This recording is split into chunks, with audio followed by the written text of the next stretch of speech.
Hey, this is Sky. Welcome to my YouTube channel. I've had people ask me, how did I get to this point where I've really got into fashion and style? Because I wasn't always that way, and people who know me know that. I was the type of guy to wear the same clothes every single day, 8 days a week, all the time, for 25 years. That's the same Slayer shirt. No, I didn't buy a new one. It's the same one from 20 years ago. Those are the same Chuck Taylors. I'm not buying new ones. Those are the same ones from 20 years ago. And I would wear jeans that didn't fit me. That's part of my generation, I think, that we would always wear oversized clothes. And in the 80s and 90s, I guess that was just kind of a thing. But I wasn't paying attention to tailored fit. And I noticed one time as I was standing in the lobby at my brother's condo, and I go over there on the weekends, we'll watch football or whatever sport happens to be in season. He's got a great balcony, and you can see manatee and dolphin and sea turtles and whatever else is floating around in the marina there. It's beautiful. And as I sit there and just wait for the elevator, maybe talk to some old lady if she's standing there waiting with me, I'll take a quick glance in the mirror that's right there. Big giant mirror. That mirror doesn't lie. My mirror at home apparently is a dirty, rotten liar. I don't trust that mirror. The mirror at his condo, I look like a dork. I realized one day, I looked at myself and I was shocked. I was like, is that me? I look like an idiot. I changed my style, started dressing nicer, started paying attention to the fit and the fabric and the function and a couple different things, and went back over, look at myself in that mirror. Little fashion show at the mirror at his condo. I look great. It made me laugh because I kind of remember when I got a motorcycle in Los Angeles and I customized it. But I had taken a picture with the camera, and this was before cell phones were really popping off.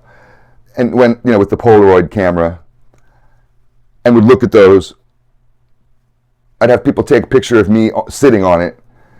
But it just didn't really resonate in my head of what this bike actually looked like. So I would go up to downtown, which wasn't far from my house, and they have a bunch of glass high-rise buildings with, facades that you can see your reflection. And I would drive by one. There was one or two that I knew it was closer to the sidewalk, and the glass windows went all the way down, so I could see a really good reflection of myself when I ride by. I'd ride by a couple times and check myself out on the motorcycle just to see what it looked like.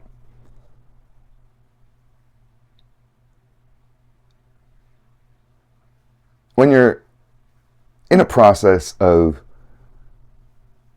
working on yourself in many ways, you see, you start to strengthen yourself mentally, physically, spiritually. And you start to have more self-respect, and you start to be more conscious about the weakness within you. And I have been learning to never allow myself to speak words and to think thoughts that make me feel weaker. And to stop any kind of behavior that makes me feel weaker. And to pay attention to my self-image, because my self-image was making me feel weaker.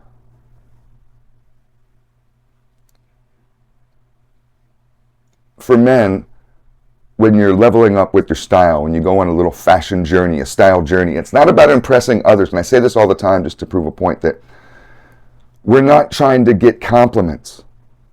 We're not trying to attach our self-worth and validation to others.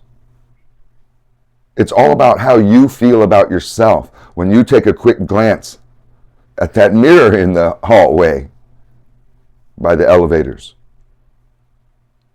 Food for thought.